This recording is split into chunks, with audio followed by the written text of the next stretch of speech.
do some investigating into claims of African mercenaries being brought into Libya. So those are the claims. But he also is and this could be a big development, calling for oil companies to stop doing business in Libya immediately. Patty, as you mentioned, President Obama was actually giving a speech tonight to a business forum and didn't mention Libya at all. Again, contrary to what happened with Egypt when he was speaking in a completely unrelated context and brought up the question of Egypt.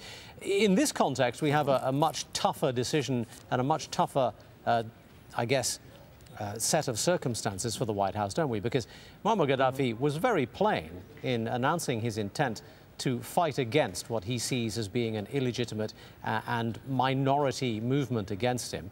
And the threat of bloodshed is very much there. Obama can't ignore this question for very much longer, can he?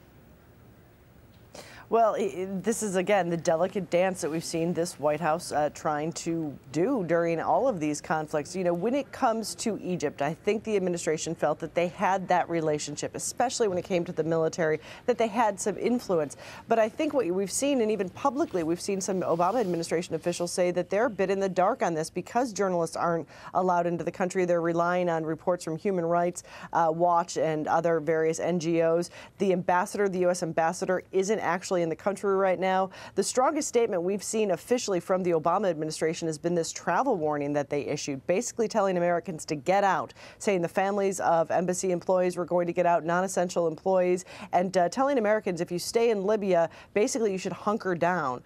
So that's really been the strongest warning. What you're seeing from this administration is an approach that possibly not have the president come out himself, although that is still possible. What I'm being told is they want to go and take more of a UN approach. They want to try and get their allies to weigh in, because you did just see this with Colonel Gaddafi. Just the symbolism that we saw in that speech of the American fighter jet being crushed by the gold hand. Several times he mentioned America and said, basically, do you want America to invade you like Iraq and Afghanistan? That is a huge concern for this administration. And they've said that all along, that if the president weighs in, that could be used against the protesters to sway public opinion. So that is one of the things that they are balancing. Now, with the bloodshed, will the president speak out? So far, no. Secretary of State Hillary Clinton has been designated to talk when it comes to Libya, apparently. All right, for the moment, Patty Culhane in Washington. Thanks, Patty. And let me just recap for you some of the more coherent points the Libyan leader Muammar Gaddafi made in the past hour or so. He said the country's image is being distorted before the world, and he's vowed to die in his own country as a martyr with, as he said, the Libyan people behind me. He was also adamant that as the leader of the revolution, he will not stand down. He blamed the unrest on the streets of the past few days on drugged young people and brought up the word rats on many occasions. He accused them of copying the events in Egypt and Tunisia, and he said the protesters also want to turn Libya into an Islamic state. He also warned that they deserve the death penalty. On the set with me at the moment, Ibrahim Sharieh with the Brookings Doha Center. Thank you for being with us. Thank you. Let's just carry on the theme we were discussing with Patty there, and that is Washington's response here. President Obama once again taking a modest and hands-off approach, I suppose. But in the face of what Gaddafi was saying today, are you expecting a stronger response? Well, first of all, let me say that I'm glad that Gaddafi finished his speech, because we were expecting that he might continue for long, like what he did in the United Nations a while ago when he carried his speech for 4 hours. So I'm glad he finished, so we don't have to keep hearing what he has to say about the whole thing. The U.S. approach, unfortunately, it's as it has been with the past uprisings in Egypt and Tunisia. It's below the expectations, the U.S. official approach. And we keep hearing statements that reflecting the need for restraints and the need for commitment for democracy and for peaceful demonstrations. So this is the first time. Let's put this into context for a moment, because the UK Foreign Secretary has announced in the past couple of hours that the Royal Navy will be sending a frigate to the waters off Libya. The EU has said it's suspending the Libya Framework Agreement. Yes. We've got the Arab League meeting, we've got the European leaders meeting. Yes. The Obama silence in this is somewhat deafening, isn't it? This is the first, and we have to recognize that this is the first and most serious speech that we have seen from one of the Arab leaders, like in Tunisia and Egypt, where they were facing similar thing. There are enough indicators now, as we are seeing, that this person, this Gaddafi, he might really resort to crimes against humanity, and there is enough ground to believe that such thing might really happen.